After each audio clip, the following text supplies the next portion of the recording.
तो चलिए जानते हैं ट्रांसपिरेशन के बारे में। ट्रांसपिरेशन एक ऐसा प्रोसेस होता है जिसमें पेड़ों में से पानी इवेपोरेट होता है, यानी जब पानी ऊपर की तरफ पहुंच जाता है तो एरियल सरफेस पे से पानी का इवेपोरेशन होने लगता है, जिसमें से सबसे ज़्यादा जो इवेपोरेशन होता है वो होती हैं लीव्स। लीव्स के अंदर कुछ ऐसे छोटे छोटे पोर्स प्रेजेंट होते हैं जिन्हें हम कहते हैं स्टोमाटा, और इन्हीं स्टोमाटा के थ्रू ट्रांसपिरेशन होता है। ट्रांसपिरेशन के अलावा लीव्स का और भी काम रहता है कि ये जो स्टोमाटा है वो गैसेस एक्सचेंज में भी हेल्प करते हैं, यानी प्लांट्स के अंदर जो भी कार्बन डाइऑक्साइड और ऑक्सीजन का गैसेस एक्सचेंज होता है वो भी इन्हीं स्टोमाटा के थ्रू होता है।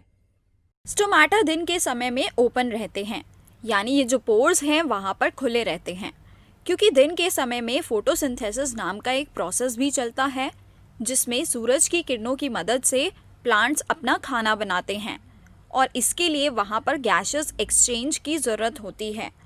इसी वजह से स्टोमाटा जो हैं वहाँ पर ओपन रहते हैं। बात करें अगर रात के समय की, तो वहाँ पर स्टोमाटा जो है वो काफ़ी हद तक क्लोज रहते हैं। अभी हमने बात की थी कि जो स्टोमाटा है वो दिन के समय में ओपन रहते हैं और रात के समय में ये क्लोज रहते हैं। तो चलिए हम जानते हैं कि ये ओपनिंग और क्लोजिंग जो होती है स्टोमाटा की वो कैसे होती है। सबसे पहले आपके सामने यहाँ पर दिखाए गए हैं ये गार्ड सेल्स। तो जैसा कि आप देख सकते हैं ये जो गार्ड सेल्स होते हैं ये किडनी शेप्ड हैं, या फिर हम इन्हें बीन शेप्ड भी कहते हैं। ये देख सकते हैं कि ये बिल्कुल राजमा की तरह दिखाई दे रहे हैं। तो ये ऐसे कुछ सेल्स होते हैं यहाँ पर, और इनकी जो ये इनर वॉल होती है, यानी जो सबसे अंदर वाली जो लेयर होती है उसे हम इनर वॉल कहते हैं, ये एनक्लोज करके रखती है स्टोमेटल पोर को। यहाँ पर आप देख पा रहे हैं ये जो पोर फॉर्म हुआ है इसी को हम कहते हैं स्टोमेटल पोर। चलिए अब हम जानते हैं कि यहाँ पर ये ओपनिंग और क्लोजिंग कैसे हो रही है। तो यहाँ पर क्या होता है, जब प्लांट्स के अंदर पानी का लेवल बढ़ जाता है, यानी पानी वहाँ पर ज़्यादा हो जाता है जिसे हम कहते हैं एक्सेसिव वाटर, तो वो पानी जो है बाहर के सेल्स से इन गार्ड सेल्स में मूव करने लगता है, और जब पानी इन गार्ड सेल्स में आता है तो वहाँ पर वो क्रिएट करता है टर्गर प्रेशर। ये सब हमने पहले भी सीखा है। तो यहाँ पर ये जो टर्गर प्रेशर क्रिएट होता है उसकी वजह से जो सेल वॉल्स हैं वो भी खिंचने लगती हैं, यानी जो अंदर की वॉल होती है वो क्रीसेंट शेप हो जाती है, जैसा कि आप यहाँ पर देख भी पा रहे हैं। ये यहाँ पर इनर वॉल जो है वो ऐसे क्रीसेंट शेप हो जाती है, और बात करें आउटर वॉल की तो ये भी ऐसे बाहर की तरफ खिंचने लगती है, जिसकी वजह से ये स्टोमेटल पोर यहाँ पर ओपन हो जाता है। और फिर हम जानते हैं कि क्लोजिंग ऑफ स्टोमेटा में क्या होता है। तो क्लोजिंग की बात करें, यहाँ पर आप देख पा रहे हैं कि यहाँ पर ये जो गार्ड सेल्स हैं वो कैसे हो जाते हैं फ्लैसिड, यानी जो भी पानी इनमें प्रेजेंट था अब वो यहाँ से निकल गया, जिसकी वजह से वहाँ पर प्रेशर रिड्यूस हो जाता है और ये सेल्स फ्लैसिड हो जाते हैं, और इनकी जो भी लेयर्स बाहर की तरफ खिंचती हैं वो वापस से अपनी ओरिजिनल जगह पर पहुँच जाती हैं, और इसी तरह स्टोमेटा जो है वहाँ पर क्लोज हो जाता है।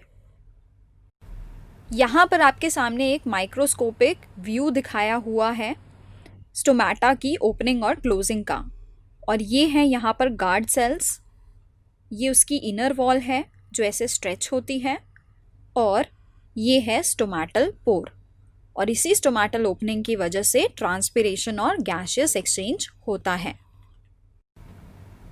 जो डाइकोट प्लांट की लीव्स होती हैं वहाँ पर स्टोमेटा लोअर साइड पर ज़्यादा प्रेजेंट होते हैं, और अगर हम बात करें मोनोकॉट लीव्स की तो वहाँ पर दोनों ही साइड पर इक्वल अमाउंट में स्टोमेटा प्रेजेंट होते हैं।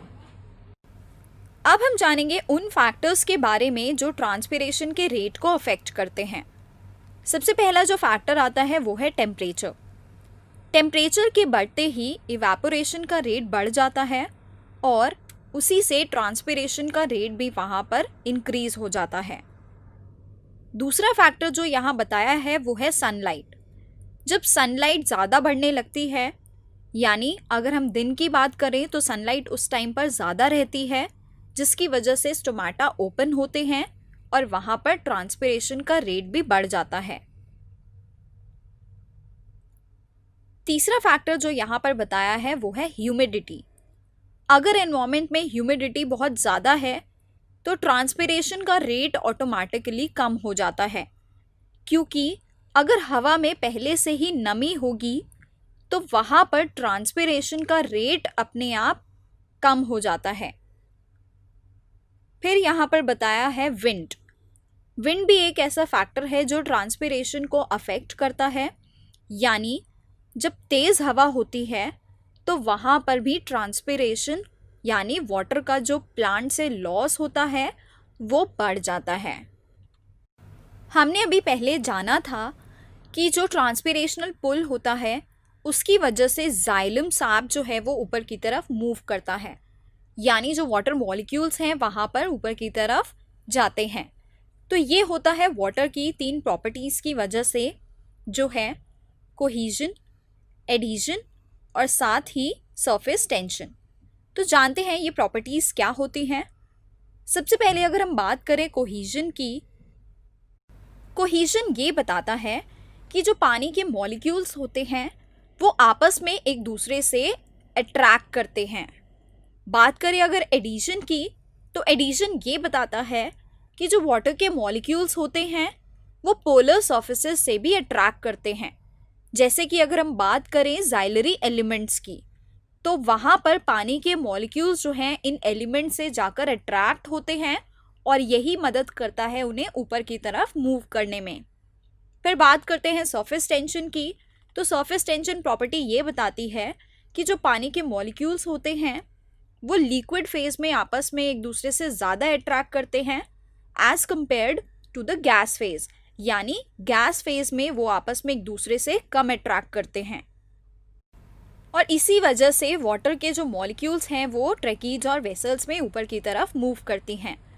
और साथ ही यहाँ पर ये जो ट्रैकीज और वेसल्स होते हैं इनका डायामीटर भी बहुत छोटा होता है, जो इस कैपिलरी एक्शन को यहाँ पर एड करती है। जैसा कि आप यहाँ पर देख सकते हैं, यहाँ ये बताया गया है कि जब इवेपोरेशन होता है लीव से, यानी जब ट्रांसपिरेशन होता है, तो उसकी वजह से वहाँ पर एक पुल क्रिएट होता है जाइलम एलिमेंट्स के अंदर, और इसी पुल सक्शन क्रिएट होने की वजह से पानी जो है वो ऊपर की तरफ मूव करने लगता है।